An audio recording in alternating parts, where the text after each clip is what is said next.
गणेश पूजा रातिर dinner मुझे आलू भजा करी आउे मु डालमा करी सब पनीपरिया पकईकि डालमा डालमा पर मुझे सिमेई करी जोटा कि गणेश पूजा मिठा सिमेई टे करी रुटी करदे टे रुटी पर मुझे चकुली भी करी चकुली बहुत जालीदार देखो जाली जाली हो बहुत सॉफ्ट बहुत बढ़िया लगुला तापर मुझे कौन कली ना आमर रुटी रे आम जो देसी गुआ घी जोटा कि प्योर गाय घी तो मुझे रुटी टे लगेदेली आउ जो मैंने खाई थे से मैंने निहाती भाव जानी थे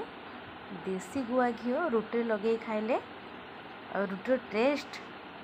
4 गुण बढ़ी जाए 2 पट खाइबा लोक 4 पट निहाती भाव खाइबे जो मैंने खाई थे कमेंट करेंगे आउ जो मानक देसी घी पसंद से मैंने एमती निहाती भाव कर खातु बहुत बढ़िया लगे तो मुझे सेमती कौन रुटी टे घी लगेदेली तापर सब थाली रे बाढ़ा लगिले किंतु जानी आम जिते सुंदर भाव रोषे कले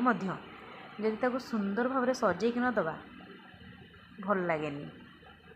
आ बहुत सुंदर भाव सजेक दे सारापर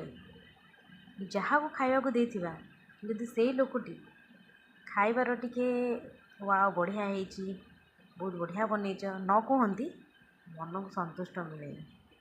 तो मो खाଇବା थाली रेडी तो चलो जीवा खाया को दवाई जाऊँ गुड नाइट बाय बाय।